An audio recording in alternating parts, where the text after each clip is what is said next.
देखो बच्चों, आपका जो चैप्टर नंबर 5 तो कंप्लीट हो गया होगा। उसका जो असाइनमेंट दिया था उसके क्वेश्चंस आपने कर लिए होंगे, और मैं जो क्वेश्चन आपसे नहीं हुए हैं वो डाउट है तो वो मेरे पास आप लिख के भेज देना, या आप मेरे को डायरेक्ट फोन कर लेना, उनके सॉल्यूशन मैं आपको भेज दूँगा। आज हम नया चैप्टर शुरू करेंगे, वो है चैप्टर नंबर 7। चैप्टर नंबर जो 6 है आपका, वो मैंने अभी छोड़ दिया है, ज्योमेट्री का है, थोड़ा बड़ा चैप्टर है तो उसको हम बाद में कर लेंगे। पहले आप चैप्टर नंबर 7 करेंगे, और जो चैप्टर नंबर 7 है आपका, उसका नाम है आपका कोऑर्डिनेट ज्योमेट्री। और कोऑर्डिनेट ज्योमेट्री के बारे में आपने 9th में पढ़ा है, चैप्टर नंबर 3, वो उसका नाम भी कोऑर्डिनेट ज्योमेट्री है। तो जितना हमने उसमें पढ़ा है उससे आगे पढ़ना है। तो मैं सबसे पहले मैं उसका जो पहला जो आपने 9th में पढ़ा उसका रिव्यू मैं आपको दिखा देता हूँ कि जैसे मैंने यहाँ ये जो आपका बोर्ड है पूरा, इसे बोलते हैं प्लेन। क्या बोलेंगे? प्लेन बोलेंगे यहाँ से। और इस प्लेन में हम एक तो हॉरिजॉन्टल लाइन में ड्रॉ कर दूं और एक वर्टिकल लाइन ड्रॉ कर दूं, तो इस प्लेन के हमारे पास 4 पार्ट हो जाएंगे। जैसे मैंने इस बोर्ड पे कर दिए हैं कि ये मैंने यहाँ आपकी एक्स एक्सिस दिखा दी, ऐसे हॉरिजॉन्टल लाइन है, इसे बोलते हैं हॉरिजॉन्टल लाइन, ये होगी आपकी वर्टिकल लाइन। तो इसने इस प्लेन के 4 पार्ट कर दिए, ये फर्स्ट पार्ट है, ये सेकंड पार्ट है, ये थर्ड पार्ट है, और ये आपका है 4th पार्ट। तो इन पार्टों को हम क्या कहेंगे? ये आपने 9th में पढ़ा है, इन पार्टों के क्वाड्रेंट। क्या बोलेंगे? ये भी क्वाड्रेंट है, ये भी क्वाड्रेंट है, ये भी क्वाड्रेंट है, ये भी क्वाड्रेंट है। स्टार्टिंग कहाँ से हुई? यहाँ से, तो इसे बोलेंगे फर्स्ट क्वाड्रेंट। ये आपका हो जाएगा सेकंड क्वाड्रेंट, ये आपका हो जाएगा थर्ड क्वाड्रेंट, और ये हो जाएगा 4th क्वाड्रेंट। अब इन क्वाड्रेंट में हमारे पास क्या होंगे? पॉइंट्स होंगे। तो पॉइंट्स को, जो पॉइंट्स हमारे पास होते हैं, जैसे एक्स एक्सिस है तो इस पर एक्स के पॉइंट हो गए, वाई एक्सिस पे वाई के पॉइंट हो गए, तो ये तो इन लाइन के ऊपर पॉइंट हो गए। जो ये बीच का स्पेस है, इसमें भी हमारे पास कोई ना कोई पॉइंट आएगा, उसके भी कोऑर्डिनेट हमारे पास कुछ ना कुछ होंगे। तो जो हमारे पास अब ये पॉइंट मैंने एक दिखाया यहाँ, ये क्या दिखाया? ए दिखाया है। ए ब्रैकेट में क्या लिखा मैंने यहाँ? 2,1 लिखा है। तो कॉमा से पहले जो वैल्यू हमारे पास आती है वो आती है एक्स की वैल्यू। देखो यहाँ एक्स पे क्या है? 2 है, तो मैं यहाँ एक्स पे 2 देखा। यहाँ वाई पे क्या हमारे पास? 1 है, तो वाई से चले एक्स की तरफ, और इस एक्स से चले वाई की तरफ। जहाँ दोनों मीट हो गए वो बन गया हमारे पास पॉइंट। उसका मैंने नाम क्या दिया? ए। अब आपसे पूछेंगे भाई इस पॉइंट के कोऑर्डिनेट क्या है, तो आप मैंने क्या लिखे हैं? 2,1, क्योंकि यहाँ एक्स की वैल्यू क्या थी? 2, तो पहले हमने एक्स की वैल्यू लिख दिया। फिर वाई की वैल्यू क्या थी इस पॉइंट पे? 1, तो कॉमा के बाद मैंने वाई की वैल्यू। तो जो एक्स की वैल्यू है इसे बोलते हैं एब्सिसा, और जो वाई की वैल्यू है इसे बोलते हैं कोऑर्डिनेट। कोऑर्डिनेट बोलते हैं इसको, वाई की वैल्यू को। एक्स की वैल्यू को एब्सिसा और वाई की वैल्यू क्या बोलेंगे? ऑर्डिनेट। और जो ये ए पॉइंट है, इसके जो हमारे पास 2,1 हमने यहाँ लिखा है, ये पूरा बन गया coordinate. Coordinate of point A equal to क्या हो गया? 2,1। तो ये चीजें आपने 9th में पढ़ी है। अब आपने जब मैंने बताया यहाँ से जो आपका ये 1 है, ये किस पर है? वाई पर। तो यहाँ जो वाई एक्सिस से हमारे पास जो डिस्टेंस होगा इस पॉइंट का, वाई एक्सिस से, तो इसे बोलेंगे वाई कोऑर्डिनेट। और जो एक्स से डिस्टेंस होगा इसे बोलेंगे एक्स कोऑर्डिनेट। दूसरा नाम क्या है? जो एक्स कोऑर्डिनेट है, जो एक्स कोऑर्डिनेट है इसका नाम है एब्सिसा। और जो आपका वाई हमारे पास जो कोऑर्डिनेट है उसका नाम क्या है हमारे पास? ऑर्डिनेट। तो इसमें आप ये भी लिख सकते हैं यहाँ से कि द डिस्टेंस, मैं लिख भी देता हूं उसको, the distance of a point, the distance of a point from Y axis, from Y axis is called its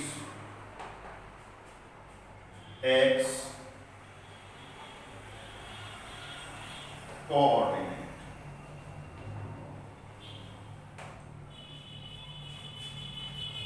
और एब्सिस, ये आपके पास है the distance from, the distance of a point from Y axis. Y axis हमारे पास क्या है? ये है। इससे जो डिस्टेंस है हमारे पास यहाँ से लेके यहाँ तक का, ये डिस्टेंस हुआ, यहाँ से यहाँ तक का, यहाँ से यहाँ तक ये डिस्टेंस हुआ आपका। तो ये हमारे पास क्या है? 2 है। तो इसे क्या बोलेंगे यहाँ से? Y axis is called its X coordinate. एक तो ये कंडीशन हमारे पास, दूसरा हमारे पास है the distance of a point from x-axis is called its y coordinate or ordinate. क्या लिखा है answer? The distance of a point from x axis.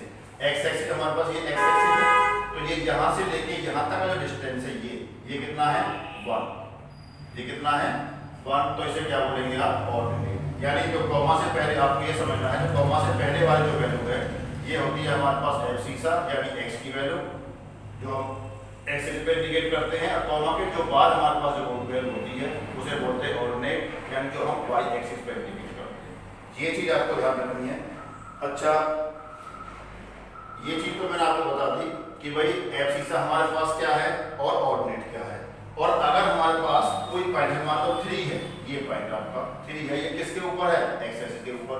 तो जो हम एक्स एक्सिस के ऊपर जो हमारे पास पॉइंट होंगे उसके कोऑर्डिनेट आप कैसे दिखाएंगे? तो उसका हमारे पास है ये कि द कोऑर्डिनेट, ये पॉइंट आपको लिखने हैं, the coordinate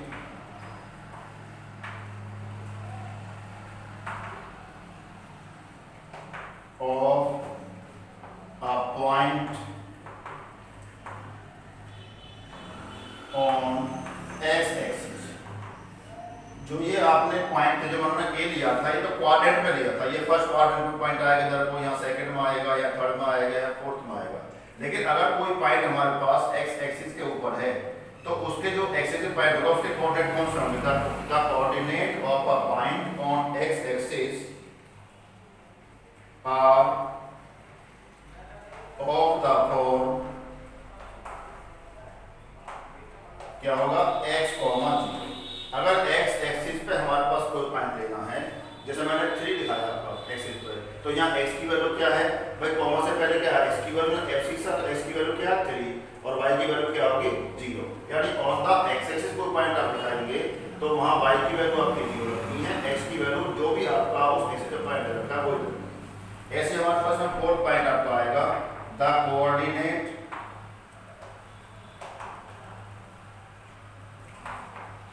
of a point on Y axis. Y axis के ऊपर, Y axis are of the form, ये क्या बन जाएगा? 0, ये चीज आपको बहुत जरूर ध्यान रखनी कि जब एक्स एक्सिस पे पॉइंट आपको लेने हैं तो कौन सा हमारे पास होगा? x, 0 होगा। और जब आपको y एक्सिस के ऊपर लेना है तो हमारे पास वो जो कोऑर्डिनेट आप लेंगे y एक्सिस के ऊपर, तो उसके हमारे पास जो पॉइंट होगा उसके कोऑर्डिनेट क्या होंगे? 0, y। कि y एक्सिस के ऊपर जो x की वैल्यू है वो 0 होगी और y की वैल्यू आपको y लेनी है, और अननोन है, अगर गिवन है तो कोई लेनी है y की वैल्यू। तो ये चारों चीजें आपको अपने फ्रेंड नोट में लिखनी है। और ये जो कार्टेशियन प्लेन आपको दे रखा मैंने, ये आपको बनाना है। इसमें आप और लिख भी सकते हैं, यानी इसे बोलते हैं फर्स्ट क्वाड्रेंट, और याद रहेगा आपको, इसे बोलते हैं आप सेकंड क्वाड्रेंट,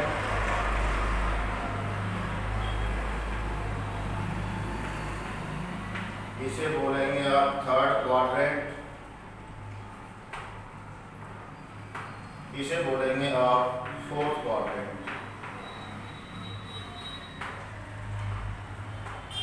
ये आपको पता होना चाहिए। पॉइंट का मैंने आपको बता दिया है कि हम कैसे कैसे ये पॉइंट करते हैं इंडिकेट, कि जो एब्सिसा है उसकी वैल्यू कैसे आती है, जो आपका कोऑर्डिनेट है उसकी वैल्यू कैसे आती है। अब ये चीजें तो आपने सीख रखी है 9th क्लास में। अब इससे आगे जो आपको सीखना है वो क्या सीखना है कि कोई भी हमारे पास लाइन सेगमेंट दे रखा है उसके आपको डिस्टेंस फाइंड करना है। क्या फाइंड करना है? डिस्टेंस। जैसे मैं आपसे लेता हूँ पॉइंट,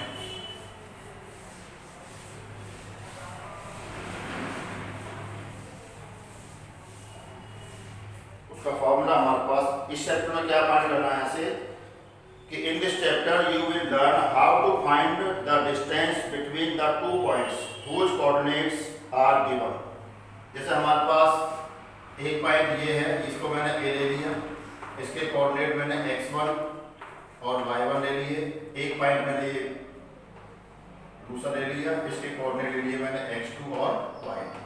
ये x2 y2 क्या हमारे पास अननोन है, इसे मैंने लिया, इस पॉइंट को मैंने ज्वाइन कर दिया, तो ये हमारे पास एक लाइन सेगमेंट बन गया।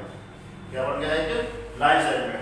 तो इस लाइन सेगमेंट का हमें डिस्टेंस फाइंड करना है कि ए से लेकर बी तक का डिस्टेंस कितना है by coordinate geometry. By coordinate geometry आपको डिस्टेंस फाइंड करना है।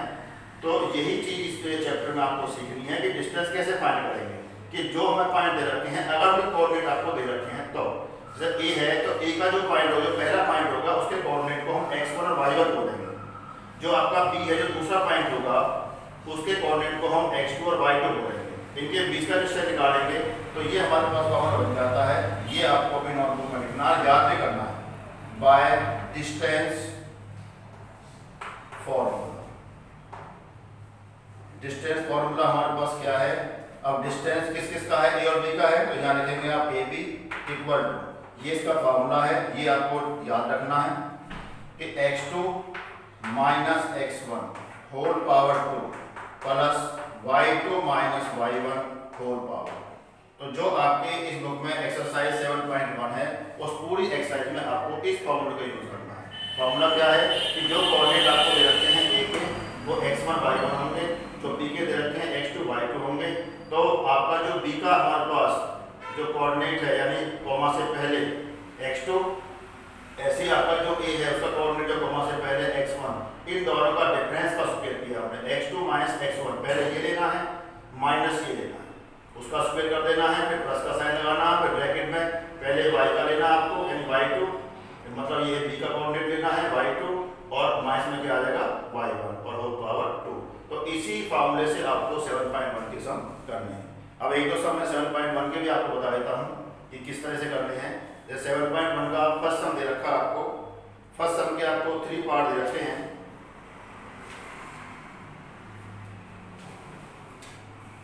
थ्री पार्ट्स में से मैं आपको जो लास्ट वाला पार्ट है, थोड़ा सा हार्ड है, इसको बता देता हूँ।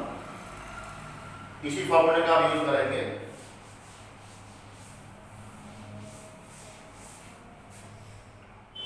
अब एक्सरसाइज आपकी आती है 7.1। इसका क्वेश्चन नंबर 1 है आपका।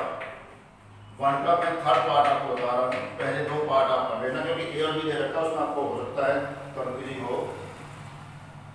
तो थर्ड पार्ट में क्या दे रखा है आपका, a कॉमा बी कॉमा, ये हो गया आपका माइनस ए और माइनस बी। अब देखो यहाँ जो हमें कोऑर्डिनेट दे रखे हैं, इनके नेम तो है नहीं भाई, ये किसका है, ये किसका है, तो ये आपको लेट करना पड़ेगा आपको यहाँ से कि let the coordinate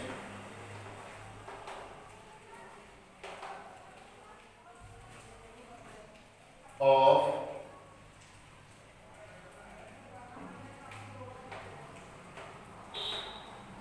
point A bracket A comma B and B bracket minus A comma minus B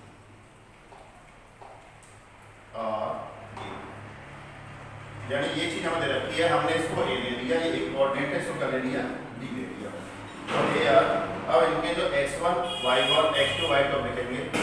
जैसे आप यहाँ पे इसका आप फिगर सी बना के दिखा सकते हैं। आप ऐसे ये दिखा दिया, या मैंने ए लिख दिया, ये a कॉमा बी हो गया, ये आपका b लिख दिया मैंने, ये minus a comma minus b। अब इसका डिस्टेंस आपको निकालना है। तो जैसे आपका ये होता है x1 y1, ये क्या होगा x2 y2, लिखना है करके।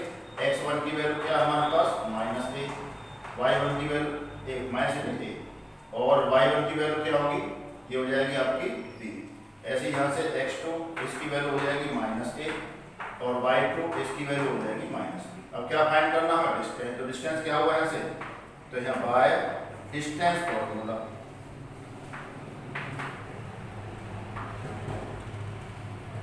क्या आ जाएगा हमारे पास, ए बी इक्वल टू क्या हो जाएगा, रूट, फार्मूला क्या है x2 माइनस x1, पहले फार्मूला लिखेंगे आप, उसके बाद इसकी वैल्यू पुट करेंगे y2 minus y1 whole power 2।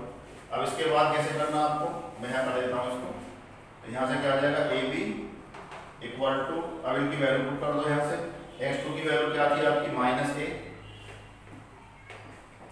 x1 की वैल्यू क्या हमारे पास a, तो माइनस ए होल पावर 2, ऐसे ही यहाँ जाएगा माइनस बी और माइनस बी। और देखो ये चीज तो पता आपको होना चाहिए, यहाँ सेम आ गया हमारे पास माइनस का ए माइनस का ए, दोनों का साइड सेम है तो टर्म ऐड होंगी। साइन किसका आएगा माइनस का, तो माइनस 2a पावर 2, ऐसे ही आपका बन जाएगा माइनस 2b पावर। स्क्वायर को खोलेंगे तो आपको माइनस 2 का स्क्वायर करना पड़ेगा, नेगेटिव नंबर का स्क्वायर करेंगे तो पॉजिटिव आ जाएगा, 2 की 2 से मल्टीप्लाई करके a का स्क्वायर करेंगे तो a स्क्वायर, ऐसे से करेंगे 4b स्क्वायर। तो रूट में क्या आ जाएगा हमारे पास, ये 4 ले लिया कॉमन, यहाँ 4 यहाँ 4 है, यहाँ आ जाएगा a square plus b square. अब 4 का रूट हमारे पास कितना हो जाएगा 2 तो बाहर आ गया, और अंदर जो टर्म है हमारे पास ये ऐसे नहीं, ऐसे मत काट देना इसको, इससे स्क्वायर से रूट काट दो यहाँ से, इसका काट ऐसे नहीं। अगर ये पूरे के ऊपर स्क्वायर होता, मान लो ये ऐसे ना होके और ये ऐसे आता आपका पावर 2, तो फिर ये इससे कैंसिल हो जाता।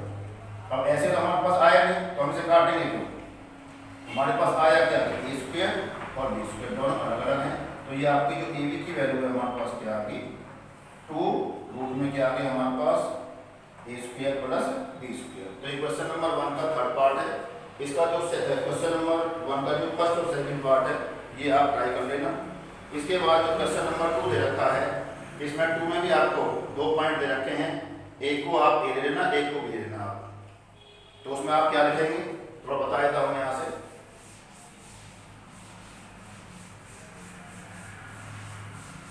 स्टार्टिंग कर देता हूँ, उसके बाद आप सॉल्व कर लेना इसको। क्वेश्चन नंबर 2 है आपका, इसमें यहाँ से कि let A bracket 0,0 and B bracket, क्योंकि हमारे पास यहाँ पॉइंट का नाम तो है नहीं, कोऑर्डिनेट दे रखे हैं, किसे कोऑर्डिनेट है उस पॉइंट का नाम देते हैं 36, 50।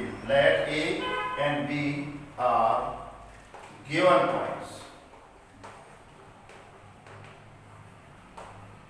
ये हमारे पास गिवन पॉइंट्स हैं। उसके बाद वही लिखना है आपको, हेयर करके यहाँ से हेयर ए की वैल्यू क्या हो जाएगी, सॉरी x1 की वैल्यू क्या हो जाएगी 0, y1 की वैल्यू 0, ऐसे यहाँ से x2 की वैल्यू क्या हो जाएगी 36 और y2 की वैल्यू क्या हो जाएगी 50। और उसके बाद आपको y डिस्टेंस फार्मूला आप ए बी फाइंड कर दें। तो ये क्या हो जाएगा formula x2 minus x1 whole power 2, और ये हो जाएगा y2 minus y1 whole power. x1 y1 x2 y2 की वैल्यू आप पुट करके और यहाँ से आपका आंसर आ जाएगा।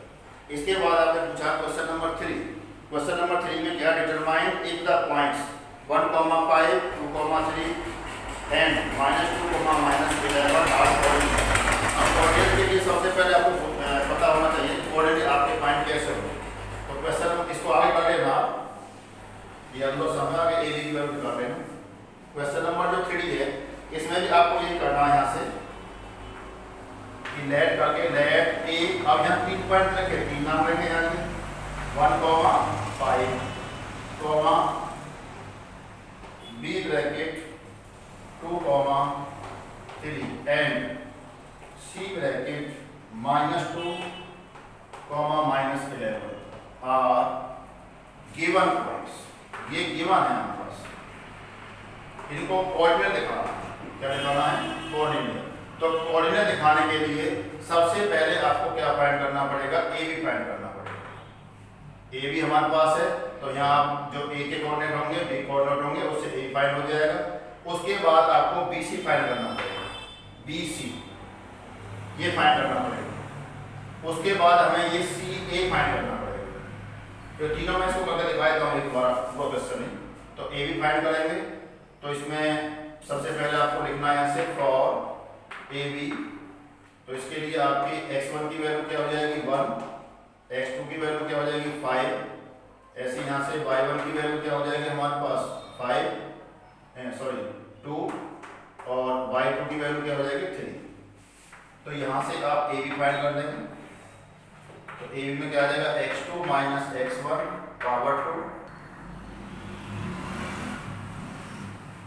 तो यहाँ x की वैल्यू हमारे पास x1 की वैल्यू क्या 1 है, y1 की वैल्यू 5 है, x2 की वैल्यू 2 है और y2 की वैल्यू हमारे पास 3 है। तो ये पावर 2 आ गई यहाँ से। इन वैल्यूओं को आप यहाँ पुट कर दें। ये आपको मैं पूरा कर देता हूँ सबको। तो x2 की वैल्यू हमारे पास क्या है 2 - 1 होल पावर 2, ये हो जाएगी आपकी 3 - 5 होल पावर। इसे आप करेंगे यहाँ से 2 में से 1 को माइनस करो 1, यहाँ 3 - 5 करेंगे तो -2 बचेगा। इसे आप सोल्व करेंगे यहाँ से तो ये आपका आ जाएगा 1 और +4, तो रूट में क्या आ गया 5। ऐसे आप जो वैल्यू है वो निकालेंगे BC की। किसकी वैल्यू फाइंड करनी है BC की। तो BC की वैल्यू फाइंड करने के लिए B वाले जो कोऑर्डिनेट होंगे ये x1 y1 हो जाएंगे और जो C वाले हो जाएंगे ये x2 y2। जब आपको BC फाइंड करना तब के लिए है तो क्या बन जाएगा यहाँ से -2 होल पावर 2, ये आपका बन जाएगा -11 -3 होल पावर। इसे आगे सोल्व करेंगे यहाँ से तो ये आपका आ जाएगा -4 पावर 2, ये आ जाएगा -14 पावर। इसे आगे सोल्व करेंगे यहाँ से तो 16 हो जाएगा, ये 196 हो जाएगा। इन दोनों को ऐड कर लो तो यहाँ 2 आया, यहाँ 1 आया, यहाँ 2 आया। इसके आप फैक्टर कर लेना तो यहाँ से 2 1 2 फैक्टर करेंगे यहाँ से 2 0 6, फिर 2 से किया 5 3 और ये फिर 53 से जाएगा 1 आ गया। तो इसका आपका आ जाएगा यहाँ से 2 का पेयर बन गया, तो इसको रूट में आप लिख सकते हैं यहाँ से 2 × 2 × 53। तो ये आपका आ जाएगा 2 पेयर में से आपका 1 बाहर आ जाएगा 53। तो ये किसकी वैल्यू आ गई हमारे पास BC की। ऐसे ही आपको AC फाइंड करना, तीसरा AC और फाइंड कर लो। उसके लिए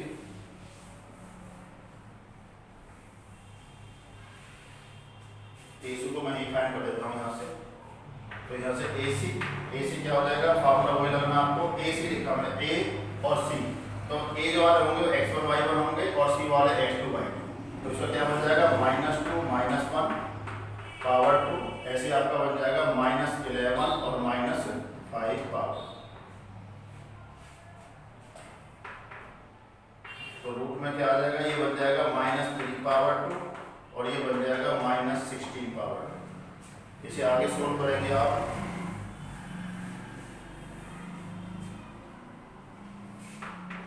तो ये रूट में आपका आ जाएगा यहाँ से 9 और ये हो जाएगा हमारे पास 2 5 6। तो ये रूट में आपका आ जाएगा, यहाँ आएगा 5, यहाँ 6 आ जाएगा और यहाँ 2 आ जाएगा। तो ये किसकी वैल्यू होगी AC। अब इन वैल्यूओं को, ये वैल्यू किसकी थी हमारे पास AB की, और ये वैल्यू किसकी आई है हमारे पास BC की, और ये वैल्यू किसकी आई है AC की। तो हमें इसमें जो सबसे ज़्यादा वैल्यू है ये है, क्या जो हमारे पास जो कम वैल्यू है, एक तो ये है और एक ये है, इन दोनों को ऐड करने से अगर आपको जो ज़्यादा वैल्यू उसके इक्वल आ गया तो हमारे पास ये पॉइंट कोऑर्डिनेट है, अदरवाइज नहीं है। तो आप इन दोनों को देख रहे हैं, इन दोनों को ऐड करने से आपका इसके इक्वल नहीं आएगा।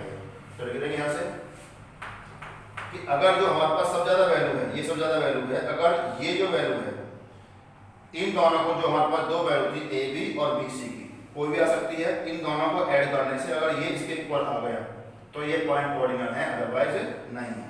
तो लिख देंगे यहाँ से बिकॉज करके कि because AB plus BC is not equal to AC। तो देयरफॉर लिख देंगे यहाँ से कि the given points are not coordinate. ये कोऑर्डिनेट नहीं। इसके बाद क्वेश्चन नंबर 4 दे रखा है, इसका 4 में 3 पॉइंट दे रखे हैं, जैसे इसमें लेट करें A, B and C are given points, ऐसे लिख देंगे इसको। व्हाट ये पूछा are the vertices of isosceles triangle, जैसे आपने यहाँ AB को फाइंड किया, फिर BC को फाइंड किया, फिर AC को फाइंड किया। अब पूछा है कि आइसोसेलेस ट्रायंगल के हमारे पास वर्टिसेस हैं, तो हमें क्या है, आइसोसेलेस ट्रायंगल में क्या होता है, दो साइड इक्वल होती है। कितनी साइड इक्वल होंगी 2। तो अगर उसमें आपकी जो तीनों साइड आपने निकाली हैं उनमें से दो चीज इक्वल आ जाती है, मान लो AB और आपकी BC इक्वल आ जाती है, तो इधर yes it is the coordinate of isosceles triangle, these are the coordinate of isosceles triangle. और आपका AC और आपका BC इक्वल आ जाते हैं तो भी दो साइड होगी, यानी कोई सी भी दो साइड अगर आपके पास इक्वल आ जाती हैं तो आइसोसेलेस ट्रायंगल के हमारे पास कोऑर्डिनेट हैं, अदरवाइज नहीं है। तीनों अलग अलग आते हैं तो भी नहीं होगा, तीनों अलग अलग आएंगे तो कौन सी ट्रायंगल बन जाएगी, स्केलेन। और अगर तीनों इक्वल आ गए तो कौन सी बन गई हमारे पास, वो आइसोसेलेस बन जाएगी, क्या कहेंगे उसको, और क्या बोलेंगे, इक्विलेटरल। तो इसमें केवल एक ही चीज आपसे पूछी है कि ये आइसोसेलेस ट्रायंगल के कोऑर्डिनेट हैं या नहीं, तो आपको तीनों ABB, BC और AC तीनों फाइंड करेंगे। फाइंड करके आपको देखना है कि अगर दो इक्वल आ गई तो लिख देंगे इसमें लिखा यस करके कि these are the coordinate of the isosceles triangle, ये आपको लिखना। इसके बाद क्वेश्चन नंबर 5 है, इसको आपको ट्राई करना है। क्वेश्चन नंबर 6 है ये भी, और क्वेश्चन नंबर 7, क्वेश्चन नंबर 8 ये आपको ट्राई करने हैं, बाकी आपको कर